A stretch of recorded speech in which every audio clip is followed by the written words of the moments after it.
Bonjour, je m'appelle Annie Demelt et bienvenue à ce nouvel épisode du Balado du Sérum, le centre de recherche sur les grains.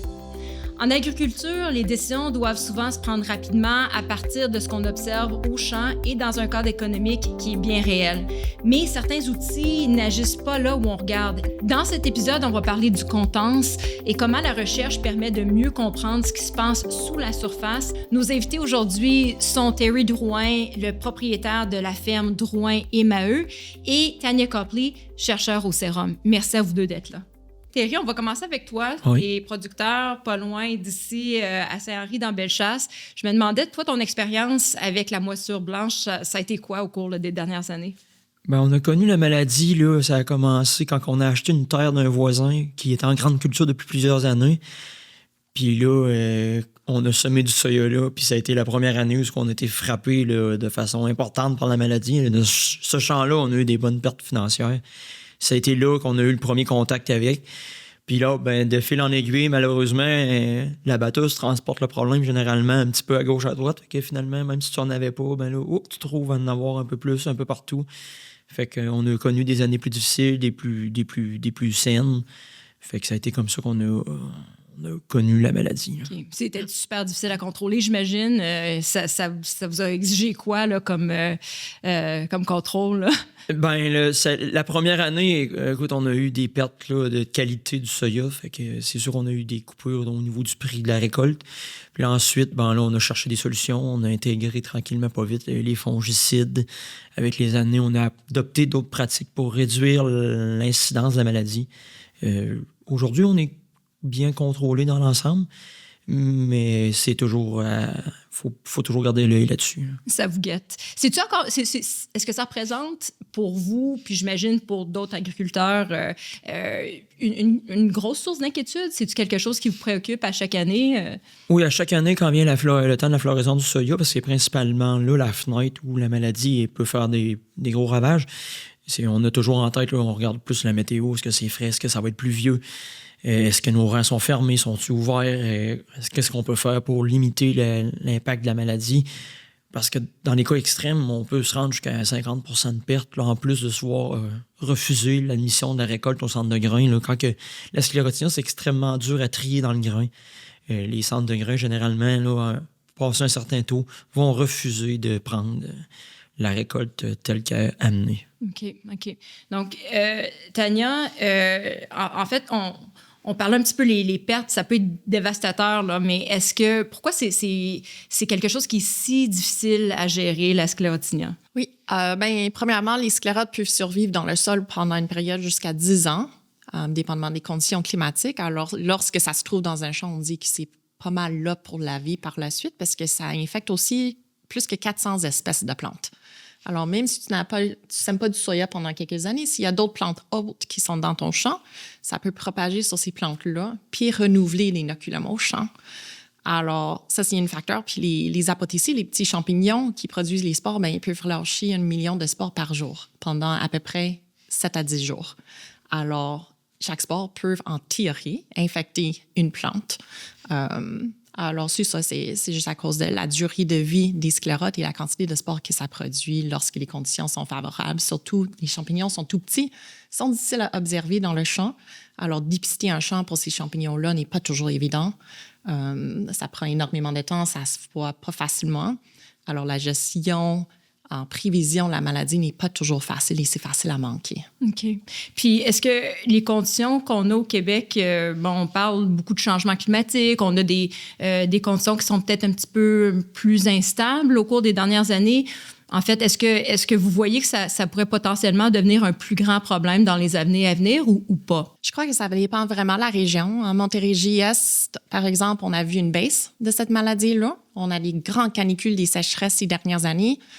Si jamais ça change, par contre, si on a des grandes averses de pluie ou une pluie constante pendant toute l'année, comme on a observé en 2022, mais là, la maladie peut redevenir un problématique. Dans d'autres régions, comme au centre du Québec, en Estrie, puis en Chaudière-Appalaches, justement, puis même au nord du fleuve, on a une pointe rosée quasiment toute la saison.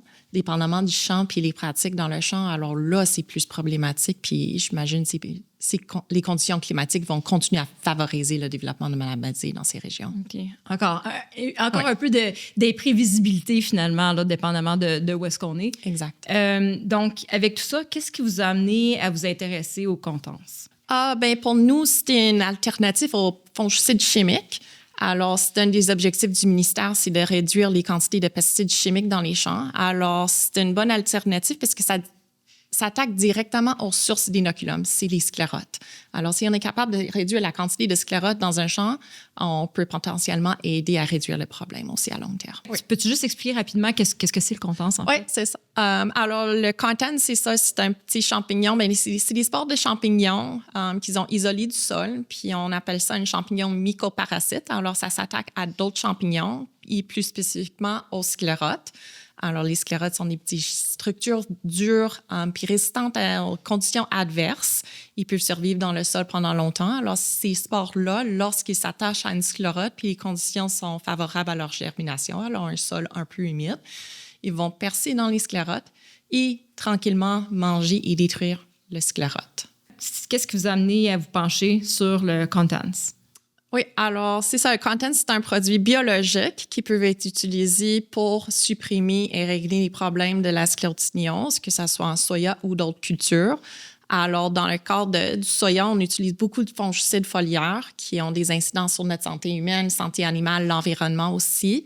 Alors, c'est dans cette optique-là de voir est-ce qu'on peut avoir un outil qui met moins à risque toute la santé de tout le monde et qui pourrait peut-être réduire le développement de résistance aux fongicides et même outiller les producteurs en régime biologique. Puis, parlez-moi un petit peu de l'étude, là, à quel endroit est-ce que vous avez étudié ce produit-là? Parlez-nous un petit peu de la méthodologie, si on veut. Oui, alors dans le cadre de ce projet-là, on a vraiment voulu savoir sont quoi les méthodes optimales pour l'utilisation du produit, c'est-à-dire à quel moment de l'année, au printemps, à l'automne, est-ce qu'on nécessite juste une application ou 2 applications si vraiment obligatoire pour bien réduire l'incidence de la maladie. Alors, on a fait ça en parcelle au sérum. On voulait aussi savoir à quelle profondeur est-ce que ça atteint les sclérotes? Est-ce que c'est juste les sclérotes en surface que ça atteint ou est-ce que ça peut atteindre les sclérotes en profondeur si on travaille notre sol puis on enfouit les sclérotes à une dizaine de centimètres, par exemple? Alors, on a regardé les sclérotes mais à différentes profondeurs. Est-ce que ça fonctionne en semi-direct ou est-ce qu'il faut absolument l'incorporer dans le sol? On voulait vraiment répondre aux producteurs qui ont différentes pratiques à la ferme, comment l'utiliser. Et on a aussi fait des études en Chaudière-Appalaches, justement, avec Terry puis un autre producteur, pour voir, est-ce qu'on peut aider à régler le problème à la ferme aussi. Alors, on a fait ça dans des essais en bande. OK. Puis Terry, justement, quand on vous a approché là, pour essayer le contence, vous, c'était quoi vos attentes? Aviez-vous des attentes? C'était quoi votre espoir un petit peu là, par rapport à ce produit-là? Ben, c'est sûr que quand on nous propose un nouveau produit, c'est toujours... Moi, je demande toujours de l'ouverture à l'essayer. On ne sait jamais si ça marche. Mais c'est une solution de plus dans le coffre à outils pour combattre un problème qu'on a. Fait que c'est sûr que j'ai toujours de l'ouverture d'essayer un nouveau produit. En plus, il est moins chimique. Je veux pas travailler avec du chimique. On le fait par nécessité. Mais c'est pas nécessairement une personne qui a une grande passion à mélanger le produit chimique et à en appliquer partout. Là. Fait que avoir une possibilité d'un produit qui avec un moins grande empreinte écologique, c'est intéressant. Puis de battre le problème en aval, au lieu d'être en réaction à des conditions climatiques propices au développement de la maladie, ça offrait une nouvelle perspective là, sur la gestion du problème. OK. Mais avez-vous espoir là, que ça fonctionnerait super bien? Ou je ne sais pas si vous aviez entendu parler un petit peu du produit ou, tu sais, Tania parlait les agriculteurs avaient beaucoup de questions auxquelles on voulait répondre aussi avec cette étude-là. Donc, est-ce qu'il y avait des questionnements particuliers que vous aviez par rapport à ça? J'avais pas vraiment de questionnement. Je connaissais le produit. J'en avais déjà entendu parler, mais on ne le voyait pas sur le marché. Fait que j'étais un peu dans le néant. Je voulais voir ce que ça pouvait donner, mais j'avais pas d'attente précise. OK. Puis, à ce moment-là, donc, qu'est-ce que vous avez pu observer, vous, dans le champ durant ces essais-là? Malheureusement, les 2 années où on a fait les essais dans mes champs, ça a été des années plutôt secs. Donc, on n'a pas vu de réel changement. Là. Il n'y a pas eu de sclérotinie, peu importe où on était dans le champ. Fait que le produit n'a pas pu démontrer sa capacité à contrôler la maladie. Est-ce que vous avez, vous, des attentes aussi par rapport à qu'est-ce qui se passerait dans les champs? Puis là, c'est sûr que la météo a joué, mais vous, c'était quoi vos attentes?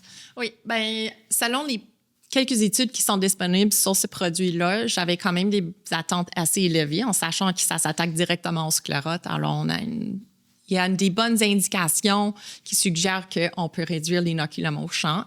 Malheureusement, dans les parcelles au sérum aussi, à cause des conditions climatiques, les 3 années de l'étude, on n'a pas vu de maladie. Par contre, vu qu'on savait où est-ce qu'on a mis des sclérotes au champ, on a pu déterrer des sclérotes à chaque mois à différentes profondeurs dans nos parcelles pour évaluer s'ils étaient atteints par le produit. Alors, le petit champignon mycoparasite qui s'attaque directement aux sclérotes. Puis, on a quand même vu des bonnes indications que ça fonctionne assez rapidement. On voyait des sclérotes atteintes après juste 1 mois au champ, 1 mois après l'application du produit, surtout en surface. Sur 10 cm de profondeur, étaient beaucoup moins atteintes par le produit. Ça prenait plus de temps pour que les spores du champignon de Contents atteignent ces sclérotes-là. OK. Donc, il ne faut pas être dans une situation où ça fait plusieurs années potentiellement que le champ est affecté. Est-ce que c'est ça que ça veut dire? Ou? On est mieux de garder nos sclérotes à la surface avant d'appliquer le produit. Alors, au lieu d'enfuir les sclérotes après la récolte, on est mieux vraiment d'appliquer le produit immédiatement sur les sclérotes pendant qu'ils sont à la surface pour atteindre la plus grande quantité de sclérotes possible. Ça va aider à réduire l'inoculum. OK. Donc, selon ce que vous avez vu, si je comprends bien, c'est que ça avait quand même eu des effets positifs plus à la surface. Là, ça n'a pas pu être concluant à cause que les conditions météorologiques n'étaient pas propices au développement de la moisissure blanche. Donc, est-ce que ça fonctionne ou pas? Qu'est-ce que la science ou la recherche nous dit? Bien, c'est ça. Vu qu'on a vu que les sclérotes étaient atteintes, oui, le produit fonctionne. Je n'ai aucun doute de ça.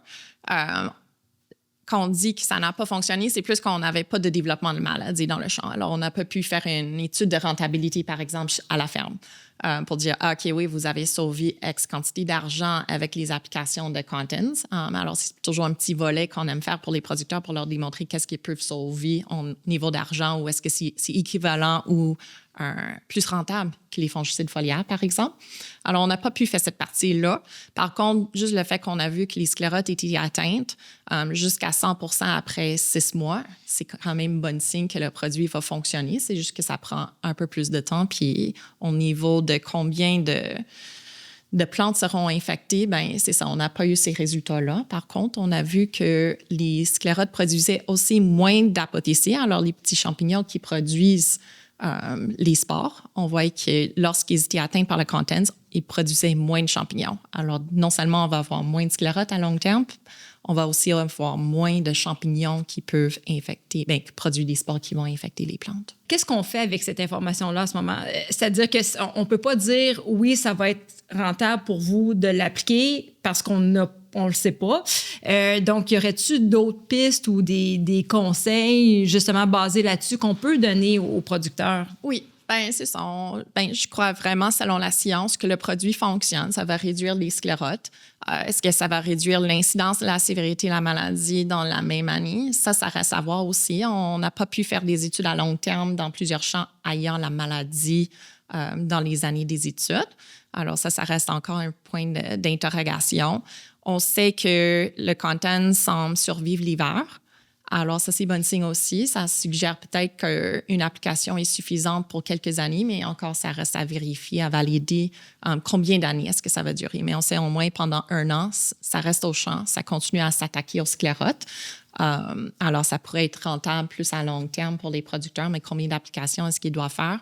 Ça reste encore un point d'interrogation. Mais Thierry, en entendant ça, quelque chose que quand même de l'information comme de quoi ça pourrait être préventif, qu'il y a quand même que ça fonctionne, mais juste que vous ne l'avez pas vu, vous, durant vos essais, et que ça pourrait être plus préventif, comme je disais, est-ce que ça pourrait être intéressant de l'utiliser conjointement avec un fongicide ou est-ce que c'est pas compatible? Tu sais, comme si on y va plus dans le pratico-pratique là, pour les producteurs. Ben, à première vue, j'aurais tendance à dire que pour le moment, l'approche qui pourrait être intéressante, ce serait de faire une portion de champ plus grande qu'une parcelle de recherche, là, un tiers, un demi-champ pour comparer le résultat à gauche, à droite, mais de jumeler ça avec d'autres méthodes de lutte pour s'assurer d'un résultat là, gagnant. Là. OK. Puis c'est-tu possible de faire ça, de le jumeler avec d'autres? Oui, bien, pas au même temps. Il ne faut pas appliquer les fongicides en même temps que le contents parce que ça va tuer non sport de contents. Mais effectivement, avoir des strips dans les champs, plusieurs champs qu'on peut suivre à plus large échelle, ça pourrait être pratique pour les producteurs afin de vraiment valider la rentabilité à leur ferme. OK.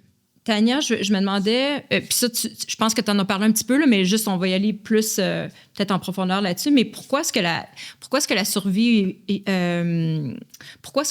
hivernale, c'est un élément clé pour vous dans la recherche? Oui, bien, c'est ça. Il y avait souvent un questionnement de sa capacité à survivre l'hiver. On a des hivers qui sont quand même assez froids au Québec, puis on ne savait pas si les sports survivront. Le produit est quand même assez cher pour les producteurs, alors c'était une question importante à répondre afin de savoir, est-ce qu'une application automnale, ça va vraiment détruire les sclérotes ou est-ce qu'il fait trop froid? Puis est-ce qu'il faut qu'on réapplique au printemps? Selon nos résultats, ça survit l'hiver. Surtout, on a eu 2 hivers doux pendant l'étude. Il faisait juste autour de moins 4 degrés, alors pas super froid en moyenne, mais ça nous suggère quand même que ça pourrait survivre chez nous et que c'est ça, une application à l'automne, après 6 mois, il n'y avait pas une grande différence qu'une application printanière. Alors ça, c'est bon signe pour les producteurs qui peuvent vraiment appliquer ça après la récolte du soya lorsque les sclérotes sont en surface. Puis ça devrait faire son job. Est-ce qu'il y a une évolution pour toi de comment est-ce que tu deals avec un problème comme la moisissure blanche? Cette option-là est existante.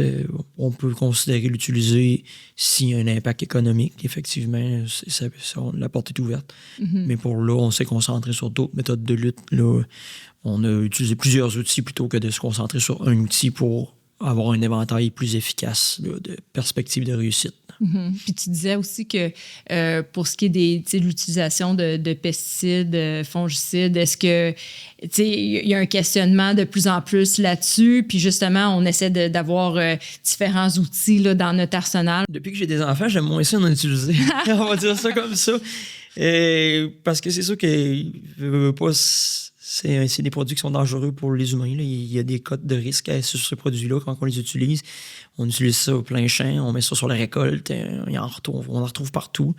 Donc, de travailler en aval pour diminuer la pression, diminuer la population, en écartant nos rangs, en jouant sur ces facteurs-là avec des hybrides plus résistants, c'est sûr que c'est des solutions qui sont plus intéressantes que l'application de fongicides, mais ultimement, pour l'instant, on utilise le fongicide parce que malgré toutes ces idées, ces utilisations-là, on n'arrive pas à enrayer le problème. Là. Surtout dans notre secteur, là, les très grosses rosées à l'automne, pendant la période de floraison, c'est critique. Il faut surtout en début de floraison, parce qu'il faut comprendre quand le champignon... Le soya, ça fleurit de haut en bas. Quand le champignon rentre par la fleur du bas, là, généralement, tu perds le plant.